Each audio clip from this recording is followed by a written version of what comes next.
And the answer is, fine, set up a different session management pool for each one of those different applications that demand a different form of connection.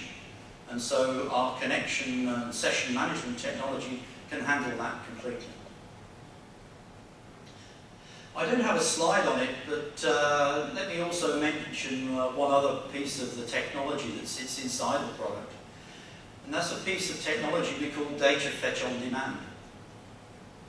How often have you designed an application and said, well, hang on a moment, I know that I'm going to have to deliver a lot of data back to my user. How am I going to do that efficiently and not have the problem of a slow response time at the user? And with modern applications, this is always something that is at the forefront of your mind, because at the end of the day, the user requires immediate response. We have a piece of technology inbuilt to the product called data fetch on demand.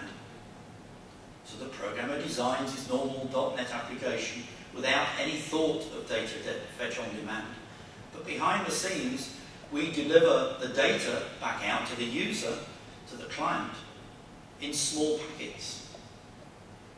Those small packets mean that as soon as the first packet has arrived, the user has got immediate response and thinks all of the data has arrived.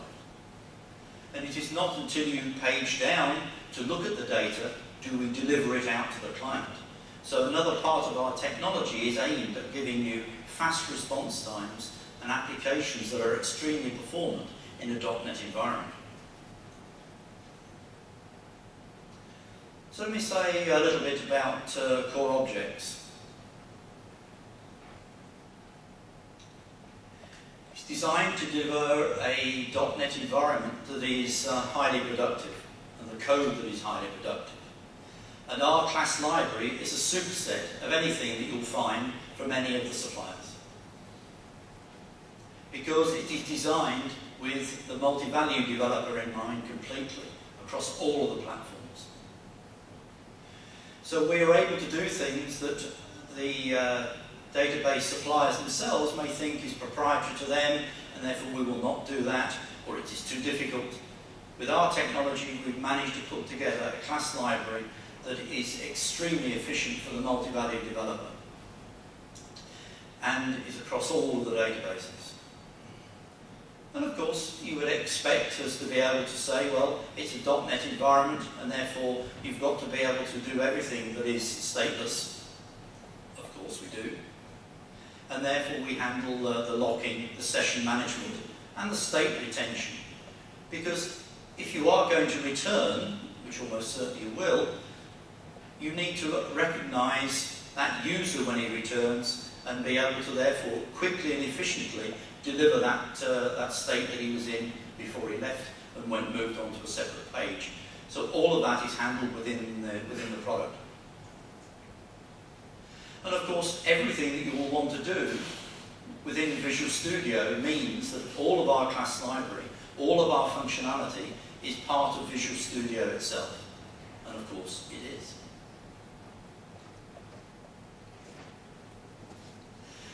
But that's only part of the story. It's all very well having all of these nice facilities and having the functionality built into Visual Studio to do it.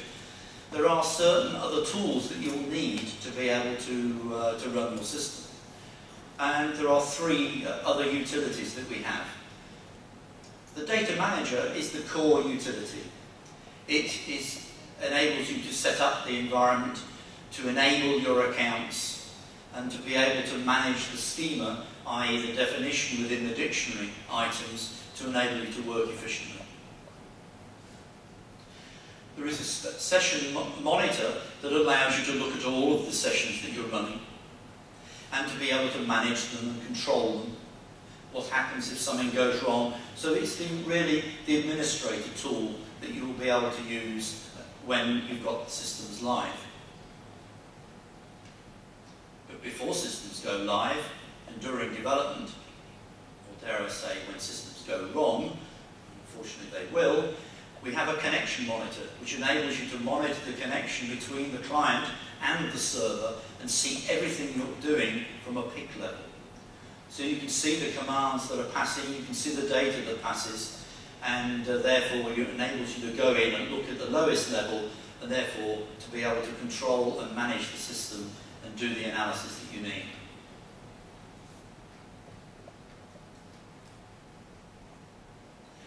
So the class hierarchy is really a very simple one. And the basic entry, it will be at the NV account level, because that is where we as a multi-value developer will understand the development at the account level.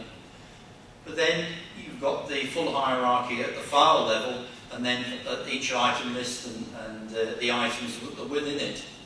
But of course on the side you have our NV schema, because the dictionaries that you have, and of course you all have fantastic dictionaries, you've developed your applications and managed your dictionaries well.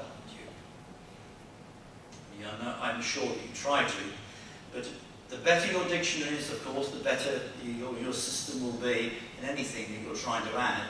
But we give you the ability to enhance those dictionaries, and we add those extra dictionary items in there, keep them separate from yours, but enable you therefore to extend those dictionary definitions to enable you to do all of the things you will need to do to enable our ADO.NET and our binding objects to work. And I'll mention more of that in a moment.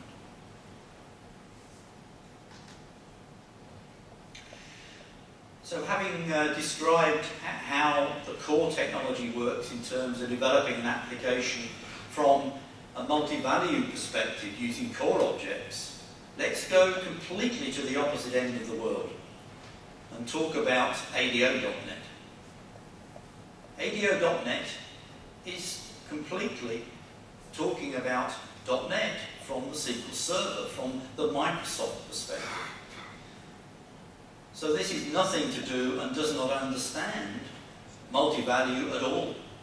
But if you're wanting to move and develop .NET applications, you may say, this is the way I should be developing my .NET application. Well, our full managed data provider enables you therefore to develop rich client, smart client applications, web and web services applications, as though you were an ADO.NET SQL Server developer. So this means that now you can bring developers into your team or into your company that are straight from college with little or no knowledge of multi-value at all, but with a knowledge of ADO.NET, and they can become productive within days using this functionality on your multi-value database. We've added some simple SQL syntax into the ADO.NET so that you can do some very simple things, but of course not the complex things like joins. But our expectation would be that as a multi-value developer you would do those joins within your multi-value database, and perhaps in the future we might add that functionality, but there are other things, as you will see later in our presentation, we think we can use our skills for, and we think you can maybe use your skills within the multi-value context to do things like that. But of course, from all the things I've described, trying to do all of this ADO.NET programming against the multi-value database, then you're going to need some very comprehensive functionality within Visual Studio to enable to do this. And all of that functionality is there for you. So it enables you to use standard ADO.NET tools that are available to you. And the critical thing that I've alluded to, or tried to highlight there, is that this connection between ADO.NET and multi-value is seamless. The only reason this can be seamless is because we have got dynamic normalization built into the product. So you do not have to worry about how we take that multi-value or sub-value data and present it into the SQL world of ADO.NET. We do all of that for you.